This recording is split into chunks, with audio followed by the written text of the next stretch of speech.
And here is the actual noose that took Kelly's life. It's rather macabre actually standing here in the prison as we are at the moment. And many people would be surprised, as I was, to find that the noose actually isn't bound with knots, but is actually a slip through a ring. And this now kept only for historic purposes, of course, by the Sheriff of New South Wales in the Supreme Court. Altogether, countless hundreds of people ended their lives at the hands of hangmen in Sydney, although there is an instance of a convict reprieved after 3 hanging attempts went wrong.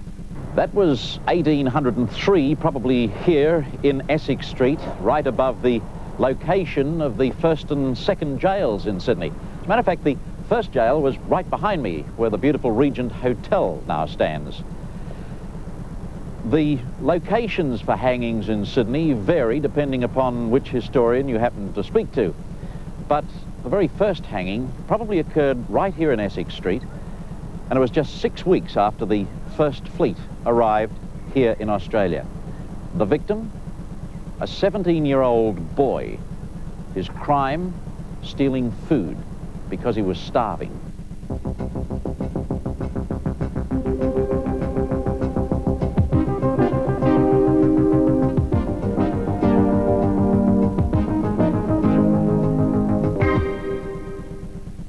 Look how you look, see how you see.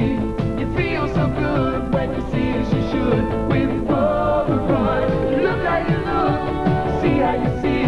You feel so good when you see as you should with Polaroid. You see better, feel better when you cut through the glare. Only polarizing sunglasses can do it. From Polaroid, naturally. Look how you look, see how you see with Polaroid. Look how you look. The Pepsi Challenge, where we show Coke drinkers actually prefer Pepsi. You would choose Coke over Pepsi? Yes. I want you to take a taste test. Yes. And I want you to tell me, Rebecca, which taste you prefer. That one. Yes, well, what do you know, Pepsi? In independent tests, over 50% of people preferred Pepsi to Coke. Take the Pepsi Challenge yourself and let your taste decide. This is the new Vulcan Dishlex Mark 8. It has 2 separate zones. Up top, a fine, gentle spray carefully cleans your delicate dishes and glassware, while down below, ferocious jets of water scour the baked-on murk from your greasy pots and pans. It's called Hydropulse action, and it means Dishlex is the only dishwasher that combines heaven and hell in one cycle. Dishlex Mark 8 from Vulcan. So you think Tasty Cheese is much the same? Well, there's one tasty cheese and we know its name. It's Coon, the big name in tasty. Well, Coon's sort of different with a special taste. Lots of ways to use it, so there's no waste. That's Coon, the big name in tasty. Well, the taste of Coon is richy ditch. You just wouldn't be an Aussie without Coon in the fridge. That's Coon, the big name in tasty. The last public hangings were here, outside the Forbes Street entrance to East Sydney Tech, or Darlinghurst Jail. They were still seen as a popular form of free entertainment in the 1840s, but averaged less than 8 a year after the bulk of convict transportation had finished. And floggings, of which there had been countless thousands a year, involving literally millions of lashes, fell into disuse. Flogging as a punishment had a brief resurgence. The last legal flogging that we could locate was in 1905 and occurred here at what is now the East Sydney Technical College. And the prisoner was taken in through this door, which is now marked Physics Chemistry Laboratory. And would you believe we were just a little too slow, because the Public Works Department got in here and rearranged the room into a modern laboratory. I guess they were a bit fast for us and a little bit slow for the poor prisoners. But it does seem a tragedy that this great piece of history has gone for all time. As a matter of fact, just above these cupboards here were 2 rings and another 2 here, and it was on those rings that the prisoner was spread-eagled and fastened whilst the punishment was administered with this cat of 9 tails. And an ugly instrument that is, too. As you can see, it's made up of a wooden handle with a double-handed grip, and then these long thongs of cord with 3 knots in each one. And as I say, a very, very ugly instrument. It seems almost ludicrous to talk about it now, but behind the Public Works tiling is the original stone wall, and 50 years after the last flogging was carried out, tests were done of that stonework and positive blood samples were found. And if you think that's macabre, what about the locals who in the last century used to come and stand here beneath this window and listen to the flogging taking place inside and lay bets as to whether or not the prisoner would sing to the lash? Flogging was the most common and brutal punishment. Sometimes even sentences of 1,000 lashes were given. Before Darlinghurst, most of the floggings either occurred at the Hyde Park Barracks in the chain gangs, or here in Bridge Street between Pitt and George, in what in effect in those days, of course, was the tank stream. As a matter of fact, just about outside where we are now, the Burns Filth Company here in Bridge Street. It was an area known as the lumberyard and was a work area for the prisoners. Eyewitnesses of the day give horrifying accounts of prisoners walking back after their flogging, if indeed they were able to walk, with blood streaming from open wounds on their back and actually running down their legs and the blood squelching into their boots. Probably the most savage punishment in Sydney's violent past occurred here on Goat Island. The victim was a young man called Charles Boney Anderson. He was chained to a rock on the island day and night for 2 years, suffering an average of 1,200 lashes a year. The reason was that this poor fellow was made to suffer like this. Why him in particular?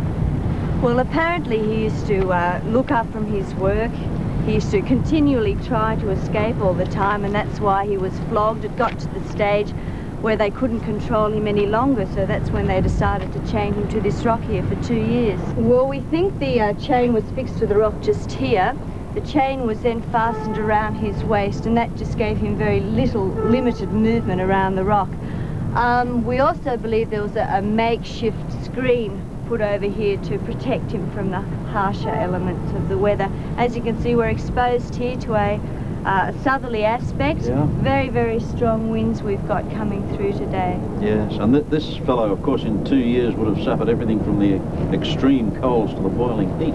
Oh, definitely, yes. They tell me that he was beaten so often that people passing in boats here claim they could actually see maggots in the festering wounds on his back. It sounds absolutely dreadful. It sounds terrible. I'm not too sure about that exactly, but they used to hear him scream. He used to scream all the time. They gave him no water for washing, and apparently because of the sores on his back, when it rained, he would scream in agony. And it was the people who used to pass here, the wealthy residents from all the nearby areas that used to go past here, hear him scream, and they petitioned to the governor of the day to have him released. Well, if they call a good life in prison, spending 17.5 hours a day in a cell and being locked up for years on end, well, they're receiving a good life. I think a few amenities don't make that much greater difference, and I really can't see why anybody, with perhaps a few exceptions, why anybody would want to take myself. If I come to jail, they say, righto, Dugan, you're at life imprisonment, I have to do 14 or 15 or 20, or in my case 30 years. Why should they want me to be flogged and bashed as I was at Grafton for 11 years? Why shouldn't I have a radio and a TV? It's not to hurt anybody, and I'm not a danger. Darcy Dugan stands out among male prisoners in recent years, mainly because of his ability to escape from Sydney's penal institutions. When she was released from Mullawa in 1977 after many protests, Sandra Wilson had served 17 years for murder, the longest recorded sentence by a woman in Sydney. She now runs a halfway house for women in Enmore. Her sentence began in Long Bay when there was a section for women before the establishment of Mullawa within the Silverwater complex. The women's prison is a former hospital, typical of the makeshift conditions female prisoners have had historically. Yet women have never numbered more than 1/10 of the total prison population. Littered amongst all the imprisonment centres, both old and new, have been a series of reports on conditions in Sydney's prisons over the years. Yet each report merely seems to reiterate problems of the previous 150 years. Now, that's not surprising when you find yourself here in the tunnels beneath the criminal court complex at Darlinghurst. So they've slapped some cement on the walls in the last 15 years or so. But these are the same tunnels used last century by prisoners and their guards to go back and forth to the court. The prisoners of last century would probably have liked the chance to vent their frustration by writing graffiti, but they would have lacked the variety of modern pens to do the job as completely as their 1980s counterparts. The cells are in use every day of the week, holding prisoners who have to make their appearance in the docks in the court above me. Matter of fact, they go up these stairs. There's a whole network of tunnels beneath the building here. One tunnel, which goes from the Darlinghurst police station through to the jail complex, can't be located. And yet another one, so the story goes, ran all the way from Victoria Barracks through here to Darlinghurst in case the troops had to make a secret and fast access to the jail in case of some emergency. These days, the biggest emergency to hit the troops of Victoria Barracks would be rain, which could in turn affect the weekly changing of the guard ceremony. Every Tuesday, the incoming guard parades with members of the outgoing group on the parade ground come oval in front of what is regarded as the longest stone building in the Southern Hemisphere.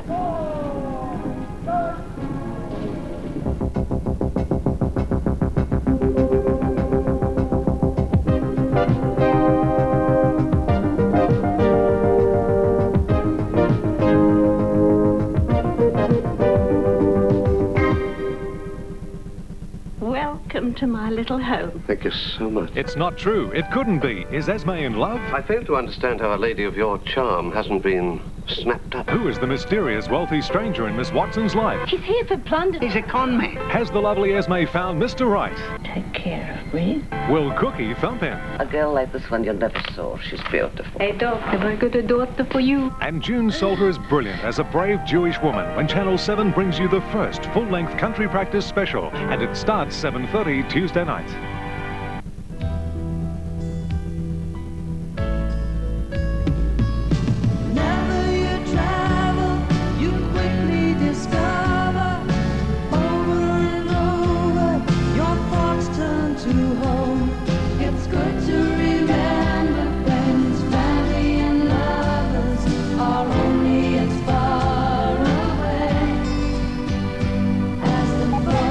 Keep in touch. Phone STD.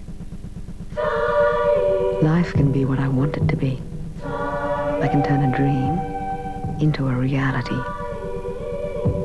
Still, I look far beyond tomorrow and see the essence of me growing more, changing more, loving more, discovering how much more I can be. Thais, a new fragrance for the woman you are now and are yet to be. Le surprising, le exciting, le flexible, le tough, le hypnotique, le exotique, le flexible, le tough, le dramatique, le athlétique, le flexible, le tough. Hi, kids. Give me a long, cool one. Take your pick, Mrs. Marsh. A choice. Well, here's a choice for you. 2 Fluoriguards. The Colgate Fluoriguard you've always brushed with, or the new Fluoriguard Fresh Mint Gel. Tough choice, Mrs. Marsh. Tough teeth, too. Because the fluoride gets in like the liquid gets into the chalk. To toughen them up against decay. Now you've got 2 tooth tougheners. Only your dentist can give teeth a better fluoride treatment. Well, here she comes right on time and just about to come up over the fence at Mascot and dangle the Dunlops over the desk. It's the fantastic Singapore Airlines 21 Alpha in from London and Singapore today with the Sarong Kabaya girls, and she's looking just beautiful. Only a matter of feet off the runway out there at Mascot Airport. Of course, Mascot Airport in itself is quite a place because when one looks back, it was at one stage an adjustment paddock It was an abattoirs and, of course, a Chinese market garden. But, boy, I tell you what, the people that were there then could see it now. They sure wouldn't recognize it. And here she comes, nose held high, a tiny puff of smoke, and the Singapore Airlines 21 Alpha has touched down. The Sarongabaya girls are home from London and Singapore. There's now over 1,700 acres of airport stretching around Botany Bay. It became a commercial airport in 1924, only 5 years after Charles Kingsford Smith landed here, the winner of a competition for the first flight to Australia from England. The worst flight-related incident at Kingsford Smith Airport itself was only 3.5 years ago, when a commuter flight en route to Temora crashed, killing all 13 people aboard. There have been other crashes outside the airport resulting in loss of life, like that of a Viscount into Botany Bay in 1961. We've had hijack attempts and the Qantas Mr. Brown extortion case. For that, one Peter Macari was deported. Although these days between 8 and 9 million people pass through Sydney Airport each year, the city's flying pride and joy wasn't Mascot-based. In fact, Australia's main international airport was once here at Rose Bay, base of the flying boats. It was the terminus, too, of the mail-carrying flying boats from England. The bay was still in use as an airport until the last flying boat made a scheduled flight in May 1974. It closed the following month. Rose Bay was effectively a second airport for Sydney, on the water. Maybe it's worth remembering as planners push for either an additional runway at Mascot or conversion of Richmond Air Force Base into Sydney's second airport. As a cabbie, Barry Laracy, ABC Car 68, spends plenty of time at the airport getting his share of over 5 million people who visit Sydney each year from interstate, or the 600,000 international travellers.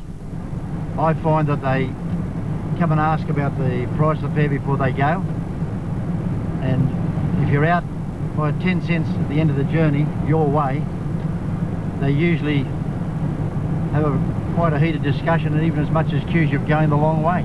Another thing I dislike about Mascot here is this over here. This gives a very, very bad impression, first impression.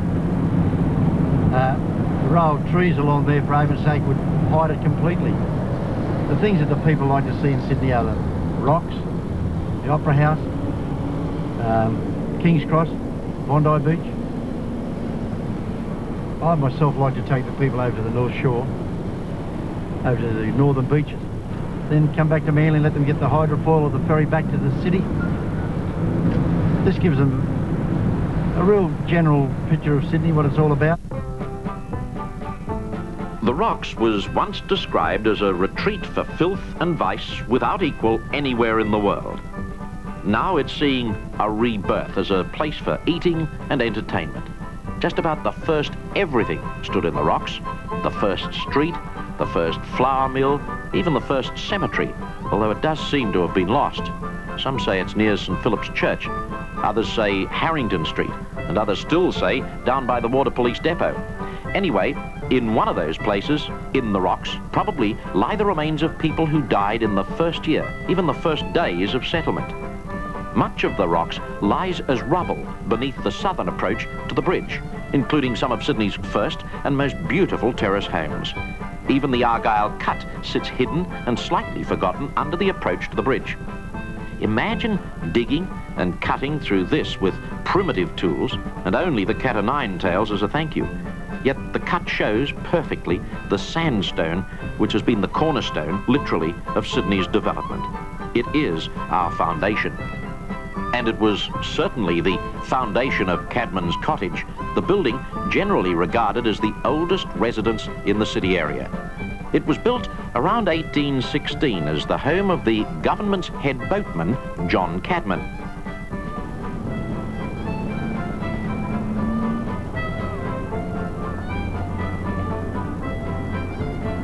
Almost the minute it was finished, it was written of the bridge that it had changed the quality of Sydney's life by speeding it up.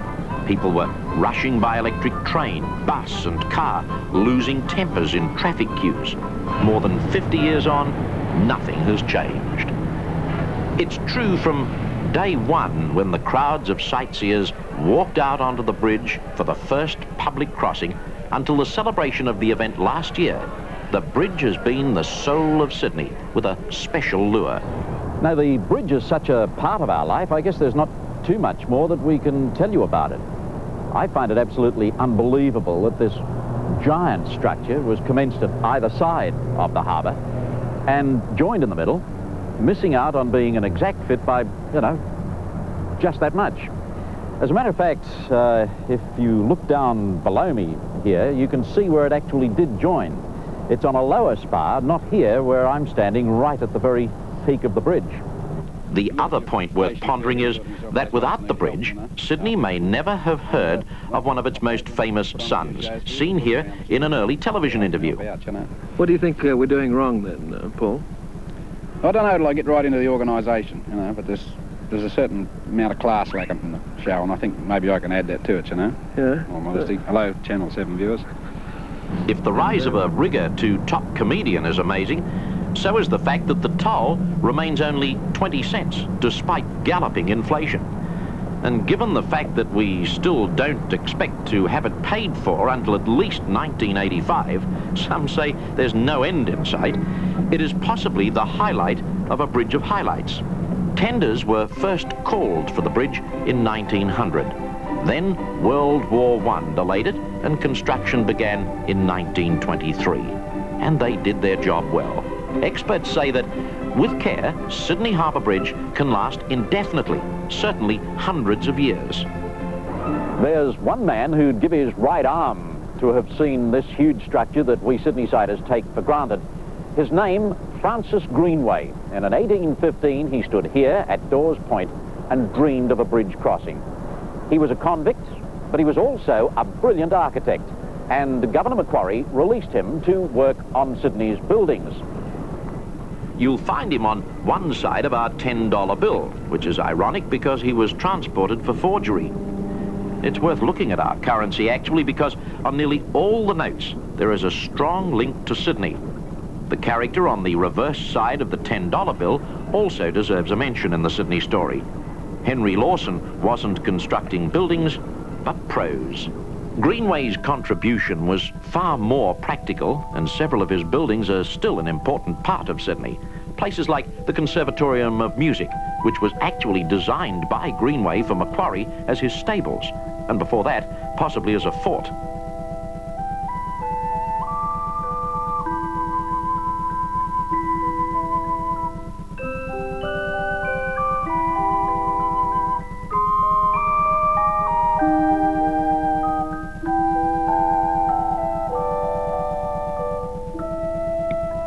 We could do with a Francis Greenway these days. So it doesn't seem just that his name was given to this housing commission complex built at Milson's Point in 1954. It is just one of several unnecessary and ugly structures, but by no means the worst which have been put up around the harbour. If you're a regular listener to my radio show, you'll know that the Sydney Opera House is the home of my good friend Sammy Sparrow. Gee, Uncle Gaz, I'll tell you what, it's a fantastic place, isn't it? It certainly is. Do you know that it attracts 62% of all the international visitors to Sydney? I tell you, it's like a small town, you know. Do you realise we've got enough power for a whole town, and we could light up more than 14,000 individual lights? Gee whiz. The only trouble is, of course, is that when they have power restrictions on the public buildings, we can't light it up completely. Anyhow, that's the way it is. I bet it's expensive to run, too. Gosh, you know, to cover the expenses, it costs over $7 million a year. That was a great idea getting that £5 lottery started back in '57. That was 2 years actually before they began building the Opera House. But that first lottery was drawn by the original architect. That was Jon Utzon from Denmark. That's right. But 11 years later, he'd resigned from the project, vowing never to return here. Disagreement really began with Utzon's flowing sail design, which just didn't translate into practice. No matter what arguments ensued then, Jon Utzon left a great legacy, and we're happy to claim it as a major landmark. If you think hard, you'll remember Bennelong Point was occupied for years by a building we called Fort Macquarie. Now, if that name gives you trouble, or you don't recognize it, Most Sydney-siders knew it as our most famous tram shed.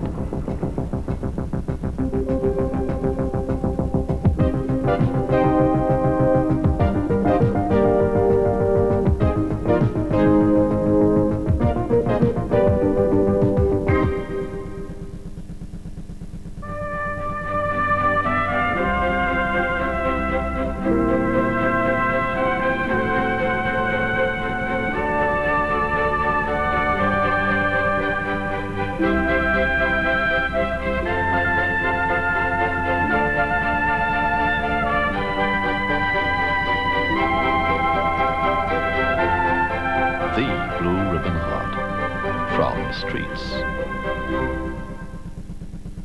Your Amcal chemist cares about you, about Christmas giving with gifts for him, for her. Amcal's new classic eyes, exclusive value from 70.